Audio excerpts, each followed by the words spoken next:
मेरे चैनल में खुश आमदीद। यहाँ हम हकीकी जिंदगी के राजों और सच्चे जराइम की कहानियों का जायजा लेते हैं। हमारे साथ शामिल हों जब हम पुरस्रार गुमशुदगियों और मशहूर मुजरिमों की कहानियां देखते हैं। हम मिलकर उन सनसनीखेज केसेस के हकायक और राजों को जानने की कोशिश करेंगे। 24 मार्च 1998 को 23 वर्षीय एमी लिन ब्रैडली एक cruise ship Rhapsody of the Seas पर अपने परिवार के साथ छुट्टियां मना रही थीं, जब वह रहस्यमय तरीके से गायब हो गई। जहाज उस समय कैरिबियन सागर में क्यूरासाओ के पास था।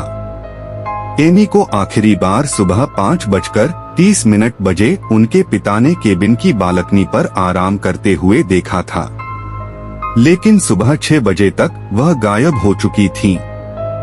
उनके जूते और पहचान पत्र वहीं पड़े हुए थे।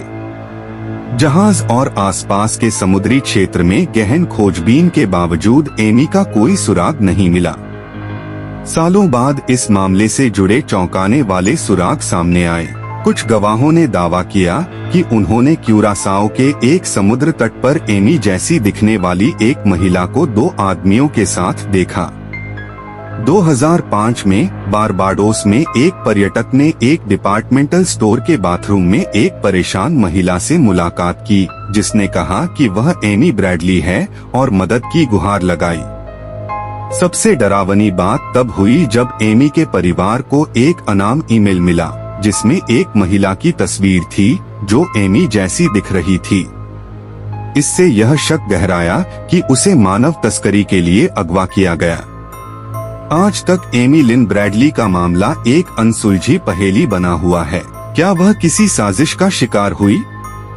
क्या वह अब भी कहीं मदद का इंतजार कर रही है? एमी की खोज अभी भी जारी है। If you found this story intriguing, don't forget to like, subscribe and turn on notifications for more stories of true crime and mystery. Thank you for watching.